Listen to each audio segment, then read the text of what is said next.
Louis, and he's not only a startup himself, but part of his mission is to let the rest of the world know what all of us are doing. So he's a great person to know, and I'm excited to hear about what's going on with you. Let you take it away. Give you the clicker. Oh, here we go. I got my cheat sheet, yeah. You can pull the table however you need it. Oh, that's fine. There's your clicker. Good to go. Good morning. Good morning. You know, St. Louis sucks at telling its own story. Amen. I'm a storyteller, and I want to tell a better story about St. Louis. CPA firm Brown Smith & Wallace put out a report this year asking the question, what does the St. Louis and the startup community need to be strengthened and enhanced? Of course, they answered, number one was to promote St. Louis startup community and its successes inside and outside the city. Also, they asked, how can the St. Louis and startup community be strengthened and enhanced? And both community and startups responded, more marketing of the St. Louis startup community, more education about startup companies, positive news and publicity about St. Louis. From large firms like Centene and the NGA in North St. Louis to the small coffee shop they put in Ferguson, Starbucks. I want to tell a better story about St. Louis and the things that individuals are actually doing in St. Louis, like what's happening at the College of Health Careers with Russ Richardson. With 27 years of experience in TV, I'm here to tell a better story about St. Louis. We did a test run from October last year to February this year. We were on Channel 11 Sunday mornings at 6:30 a.m. And when we finished in February, Super Bowl Sunday, we had over 24,000 households watching our program at 6:30 in the morning. I thought that was amazing. Like I said, I got 27 years of experience on television. These are my past partners and clients, and these are all the stations that I've been on. The global perception of St. Louis is still what happened in 2014, the Mike Brown situation, and the fact that we are a flyover city. I actually want to change that. We also want to expand to other cities and other communities and talk about St. Louis. I'm looking for businesses and startups to be sponsors and advertisers, to be a part of this movement, to help tell a better story about St. Louis. We have different segments. Business Cafe is talking about startups, innovations, and business information. Talking Points is my community affairs segment. What I'm actually trying to do with this segment is actually build a bridge of communication between the minority community and law enforcement. Jewels is hidden treasures of St. Louis that people don't know about. Spotlight is building better communities. These are some of the corporations that worked with last year, talking about the startup community. Here's some positive programs that come out of since Ferguson. The Urban League Training Center, Express Scripts, Emerson, Ferguson 1000, and Save Our Sons. This is my team, Sherry Farmer, Michelle Russo. Michelle Russo, what I like about her is she used to be a former Ram cheerleader.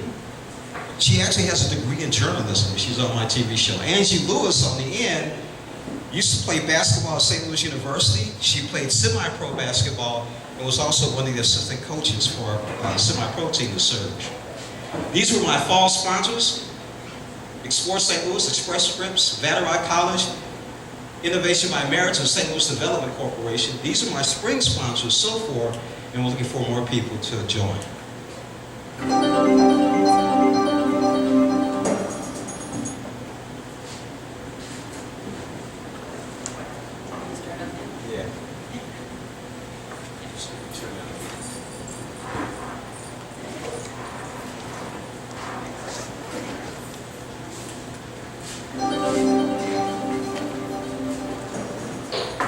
So this is my TV show, and we're looking to get back on the air by July 1st. Explore St. Louis has already written us a check, and we're looking for more sponsors. Now I'll open the floor up for any questions.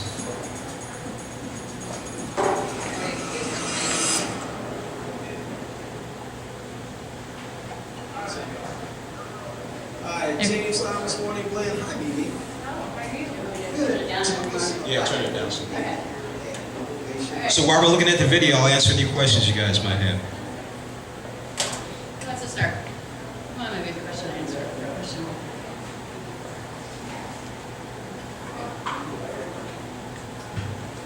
How do you How do you build an audience for your show?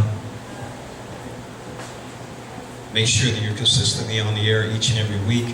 We also have a Facebook page, Morning Blend St.Louis, and we have a YouTube channel. Once the segments have aired on television, we put them on Facebook and YouTube. But our biggest way of building our audience, believe it or not, is still broadcast television. Like I said, when we first got started in October, we had less than 1,000 households watching the show. By the time we ended, after 16 weeks later, Super Bowl Sunday, we were up to 24,000 households and still growing. As a matter of fact, going back on the air this time, we were on Sunday mornings since 6:30 a.m. on Channel 11, and the challenge that they gave us was they want to give us Saturday morning at 6:30 and let us build an audience from there.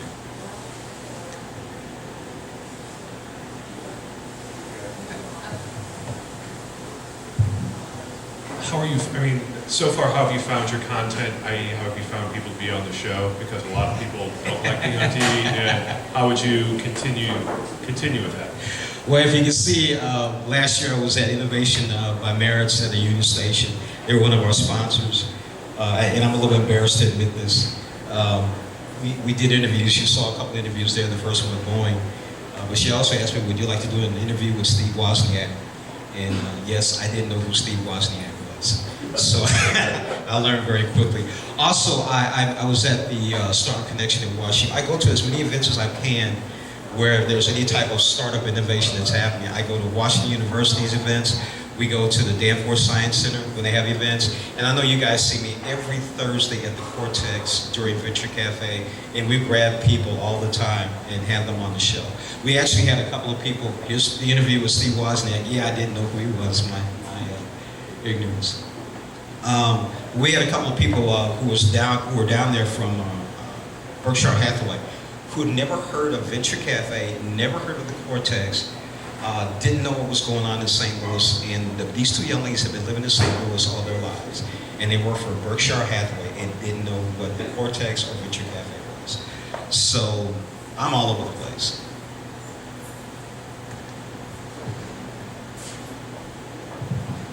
Question? Matter of fact, one of my interviews is Kristen Johnson would serve with the badge. We had him on the show because I like what he's doing. You guys didn't have enough coffee this morning? Wake up. Hey. James, when do you, or how do you know when your show is a success? What is it you're looking for that people are going to do that tells you that you have hit a certain threshold and you're ready to move on to the next challenge? When I hear from startups and the innovation community that, you know what, some people saw me on TV last week and they want to get involved in a project that I'm in. And we've had that happen, serve with the badge. Surprisingly, it looks like we may get a sponsorship from St. Louis University School of Business. I had an interview with Dean Mark Higgins. So that's how. And then people go to our website and we can see how many views we have from there. But I think the success is when startups come to me and say, you know, when you had me on the air a couple of weeks ago, people saw it and they're getting involved in my project.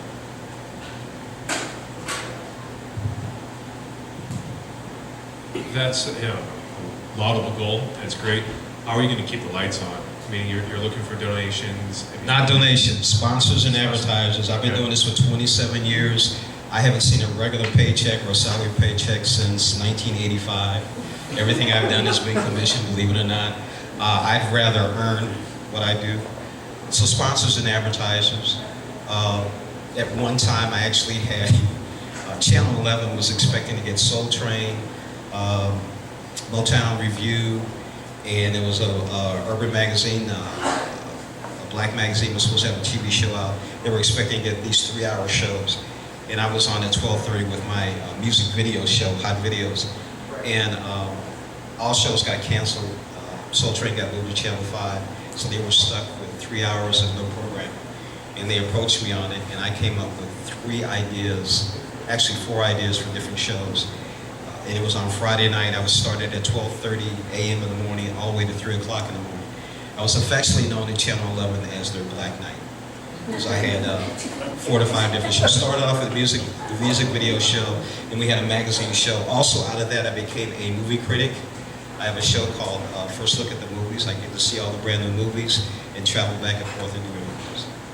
The idea with this show is not to just put it on in St. Louis, but if you look at Champaign-Urbana, with the University of Illinois. If you look at the things that are happening in Columbia, Missouri, with Mizzou, they've got a startup community. There's a very small startup community that's getting started in Cape Girardeau because of SEMO. We're looking to get in these other markets to tell a better story about each one of those markets. So you're kind of looking almost, I won't say franchise, but almost looking to franchise the concept. Not franchise, syndicate. Yeah, we Well, want to keep I'm ownership, just- but we just want to get it syndicated in other markets. We've actually had some interest in Nashville and in Memphis with the show. All right, so touching on the syndication then, so all the interviews I'm seeing are you. Are you going to go to Nashville? Are you going to Columbia? Are you going to go to all this? Or is part of your model all about finding other people that kind of take your role in ways different? I didn't mean to make this happen. Here is Melissa doing Garcella, who's upstairs. I also have Sherry, who's on the air, and again, I have Angie. So the ones you see me doing outside, I do outside. But this is actually in our studio. It was actually shot here at T-Rex in the Washington University room. And you can see we use the background as like a newsroom, the co-working space. They're the ones who are going to do all the traveling when we start going to the other cities. If I have to go, then I will. But I put the burden on them. I've been in front of the camera for a long time. I have no ego. I don't need to be in front of the camera. Besides, they're much better looking than me. So when you're talking to potential sponsors, what's your pitch to them as far as the value for them? Especially in St. Louis, being a part of a movement to tell a better story about St. Louis. Explore St. Louis jumped on it last year. St. Louis University looks like they're going to do it.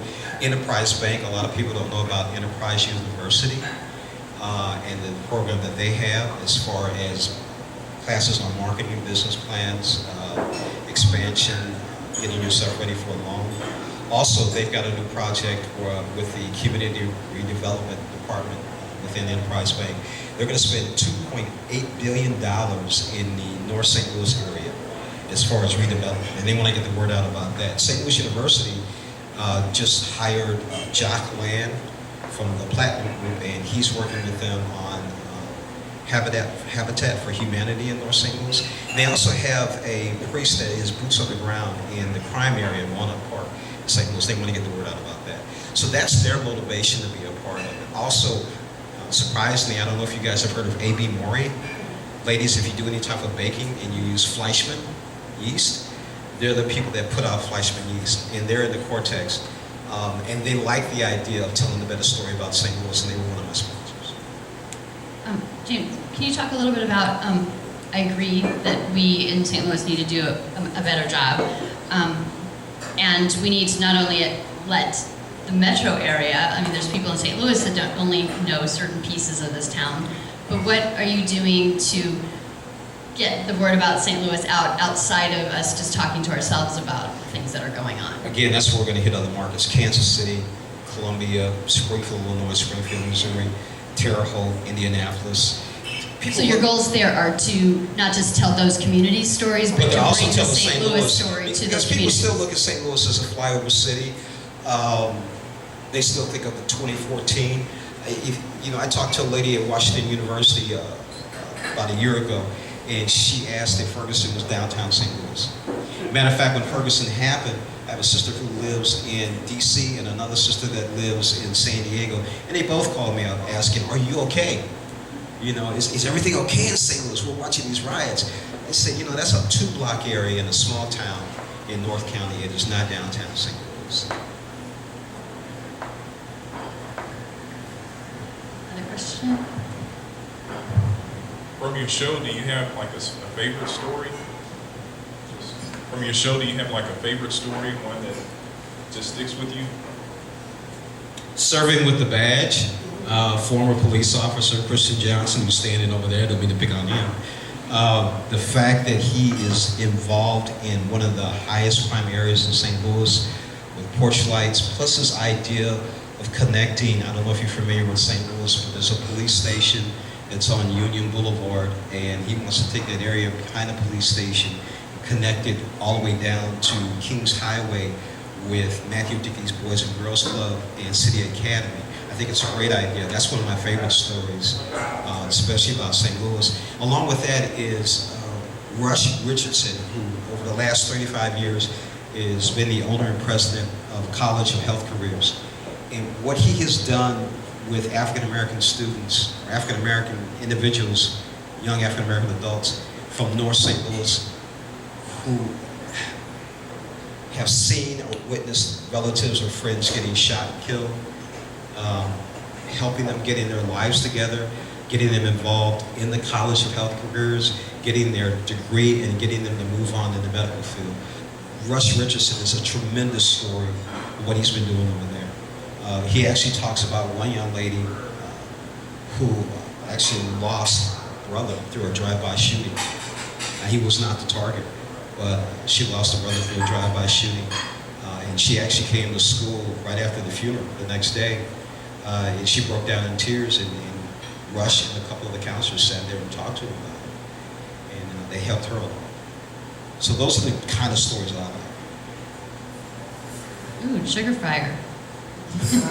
Well, yeah, the fun thing about that was he couldn't take the food back, so Right. my crew and I got a Yay, chance to, health rules. got We a get to chance to eat eat the that, yeah. So again, these are clips from my TV show, from our past TV show, and what we did. You notice a lot was done at the Cortex Adventure Cafe, here at T-Rex, and also at Washington University, the Startup Connection. Again, this show is for you, to get the word out about you. Once we get on the air, you are my stories. Come see me, say, hey James, this is what we got going on, this is what we're doing. We'll take you, instead of putting Million Cups right here in front and putting it on YouTube, we'll put you on broadcast TV in front of 25,000 people. So again, this is for you. How long is the show? It's a 30-minute show. We usually average, like we said, I call it, I kind of affectionately call it 60 minutes and 30 minutes. I like to highlight anywhere between 3 to 4 different parts of what we do with the show, the different segments of the show. And I love highlighting startups. There's a group here, I think they're from Jamaica, that actually won a Arch Grant. I'd like to highlight them. I mean, there's a lot of good things happening. Any other questions? Thank you for your time. All right, thanks, Steve.